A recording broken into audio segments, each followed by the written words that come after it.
Assalamu alaikum to the Honorable Board of Directors. Today we are going to present our financial statement of Old Town Berhad from 2013 to 2017.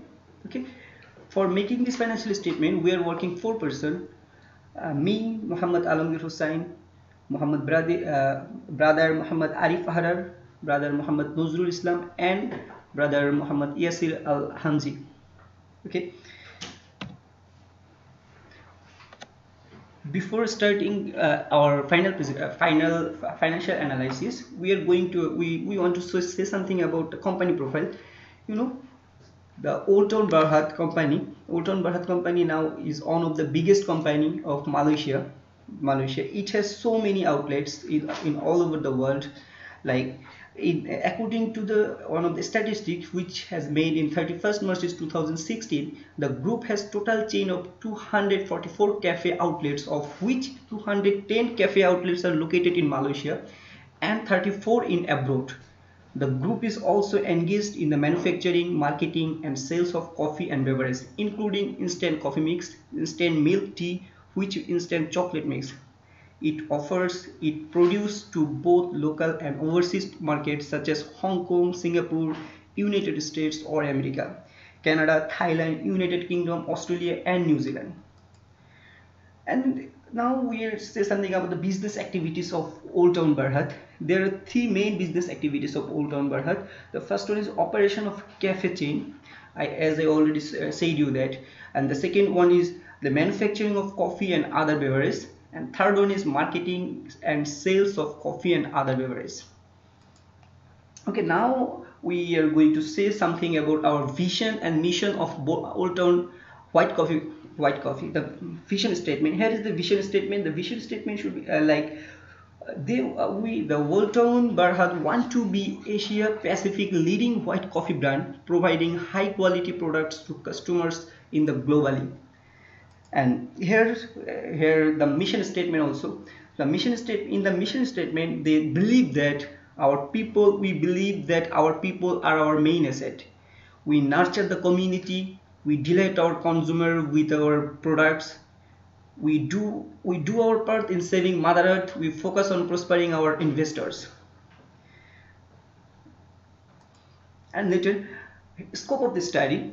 In the scope study, the organizational overview and financial objective, and in this study also covers the 5 different years of company financial activities, analyzes total asset position, total liabilities, total shareholder equity, different proportional analysis by evaluating the performance of the company. And here the general and specific objective of Old Town Berhad. The general objective, the prime objective of this study is to analyze the financial performance of the Old Town Berhad. And if we just specify our objective, the objective should be like this: identify the company's position to meet up the financial obligations, to examine the liabilities position of the company between the years, to evaluate the profitability of the company, asset positioning between the year difference, monitoring the company's performance increasing or decreasing. Now, in the methodology of study, we will just present 5 different types of ratio in our total analysis, like profitability ratios, liquidity ratios, management efficiency ratios, leverage ratios, valuation and growth ratios. Okay. In the first we are talking about the current ratios. You know, current ratio is something which is current asset over current liabilities. We are calculating 5 different years current liabilities and we are getting the result. In 2013 we got 4.02 in our current ratio, 2014 4.03, 2015 3.38, and 2016 3.89, and 2017 3.49. okay, we know if the current ratio is greater than 1, that means company's current asset can over its current liabilities, and it's a very great news for us. In all years current ratio is very higher proportion, like more than 1. Okay, then it's a very good sign for the company. Now we are moving into the another ratio, it's quick ratio. Okay, for calculating quick ratio, we just only deduct inventory from the current ratios, and and all the things is as like the current ratios. For quick ratios, for 5 different year quick ratios, here like 2013 3.63 and 2017 3.21. We just, it's a very sad for us, like during the time or the final year in 2017, the quick ratio is decreased from that 2013, and it's not a good sign for the company. Hopefully the company will recover it very soon. And another thing is that third one is the debt ratio. In debt ratio, we calculate it like this way: the total liabilities over total asset. In the company, like 2013 total liabilities was 0.8% basically, 0.8%, I mean 18%. 2014 19%, 2015 22%, 2016 21%, and 2017 20%. It can be interpreted as the proportion of a company's asset are financed by debt. In this ratio, the less the better. That means the debt ratio is less, it is better for the company. And you know, 2013 it was the lowest debt ratio, like 18%, and 2017 it has almost 20%. Hopefully it will be decreased day by day, inshallah. Now our another just we already mentioned, we were 4% for making this analysis. Now brother Arif Arar will come and he will continue the next of the analysis.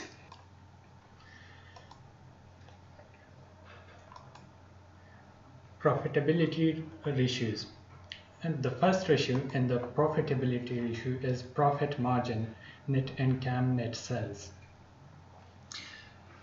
In this ratio, profit margin ratio is measuring the relationship between net income and sales or revenue on a percentage base. This ratio can be calculated by dividing the net income by sales and shows that how much of each ringgit of sales that the company is keeping as net earnings. The profit margin ratio for Old Town BHD shows that the percentage of profit margin is significantly high, especially in the 2 first years out of the period selected. In 2013, the ratio shows that the company is keeping 95% of sales as net income. This percentage is increased by 4 digits the next year, but sharply dropped by 2015 to 74%. And the next year, the company succeeded to increase the ratio by 5%, and at the end of the selected period, the percentage remains constant and 79% as the previous year. So we can conclude that this ratio of the company is considerably high in all 5 years, and its fluctuation is between 4% and 25%. Hence, we can conclude that the company's profitability is very secured and the related industry is not suffering.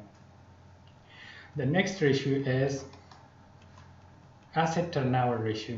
Asset turnover ratio measures the degree to which a company can use its assets toward generating revenue. It is the calculation of amount of sales or revenue generated per RM of assets. Generally speaking, the higher the ratio number is, the better the performance of the firm, because the firm will generate more revenue on each RM spending on assets. By observing the table, we can unequivocally say that the firm revenue generation from investing in assets is significantly low comparing to other industries in the 5 years, and has significant fluctuation during the period selected. In 2013, the firm producing 0.09 ringgit revenue from each dollar investment on assets. This number was sharply increased to the highest of 5 years, RM 0.201, and then steeply declined in 2014 before reaching the lowest RM 0.064 in 2016. And the following year, the company was able to recover sharply to RM 0.196. In short, the data implies that the company performance for generating revenue using their asset is unsteady, and investment in the firm could have unknown consequences. The risk of investment will be high, so investor must consider other better companies than Old Town BHD. The next ratio in our analysis is return on asset issue. Return on total asset ratio measures the degree of effective employment of resources, or in other terms, evaluate effectivity of investment of a business throughout the selected period. This notion means how the company converts their investing money into net income. As a result, it is evident that the higher ratio number denotes the better company's position because the company will be able to generate more income on less investments. Considering the table, we can say that the Old Town Berhad ROA, or the firm's efficiency of investment in generating net income, had significant fluctuation during the 5 years period selected. Starting from 2013, it can be observed that the Berhad was generating 0.086 ringgit net income by investing every 1 Malaysian ringgit. This number was peaking at the highest of 0.172 in 2014 before reaching its 5-year low RM 0.041 in 2016.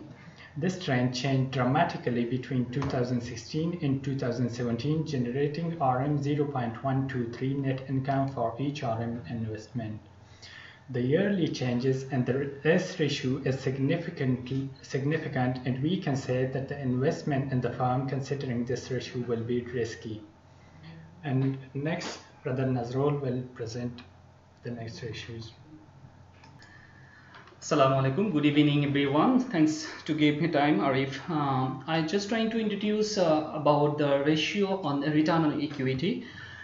This is I shows that 2, 3, 5 years return of equity, 2013 and to 2017. And the return of equity on the shareholders' equity ratios shows how much money is returned to the owners as a percentage of the money they have invested on return in the company. So we want to introduce like the 13 to 17. We see the ratio there consisted dramatically change. 2013 2.27 and 2014 15.27. So it's their company return on equity change very dramatically, we see. And another thing, so another point is just trying to introduce account receivable turnover. This is the account receivable turnovers provided the same conditions 2013 to 17. So there is a many change in the account receivable. The receivable turnovers ratio is an accounting measure used to qualify a firm's efficiency in extending credit and its collecting debts to the creditors. So we see the very change in the significant change. 2013 in their time limit is okay. 2014 there is 16.76%.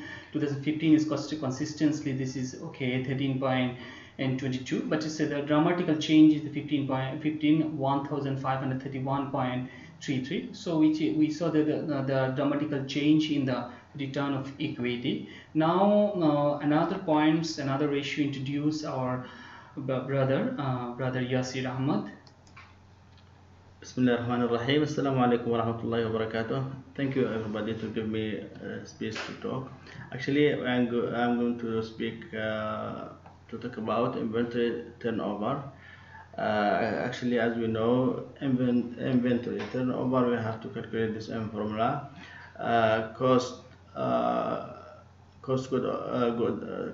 of goods solids and bare average inventory. Actually, if we go through this table, we can note this results.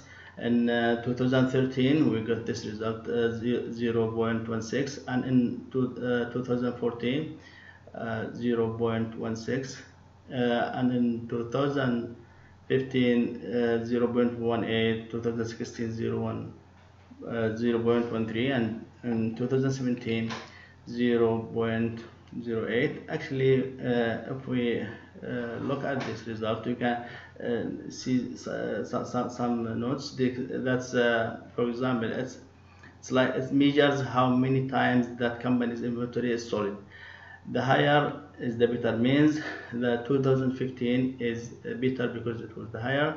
It indicates that more efficient and better investment. The company managed to sold more inventory in 2015, as I just mentioned. Even though it's not much of the different, but we can see that the company is managing the inventory more efficient than before. Okay, actually that's everything about this point. About working capital, actually we can easily calculate this concern. Actually, as we know all this, the formula is current asset minus current liabilities. In 2013, the result was that we get like this: 126,656,930, and in 2014 we get the 178,642,455, and in 2015 128,154,775, and in 2016 207,272,498, and finally in 2017 207,809,623. Actually, in measures liquidity, the higher is the better, meaning a company has enough current asset that can cover its current liabilities or debit and the upcoming operating expenses. Therefore, the company has higher working capital in 2016 and 2017 than previous year. Now, we would like to offer some recommendations here for continuous improvement in the future. The first one, control over the cost setting of calculating actual product cost and profit margins. Second one, strengthening in internal and external auditing system, and expansion of branches and outlets around the countries and overseas. More variety of offering in their products and service, and also monitoring of overseas outlets, strengthening the brand positioning, improving the product quality and service. That's all. Thank you so much for listening to us. Thank you so much. Wassalamu alaikum warahmatullahi wabarakatuh.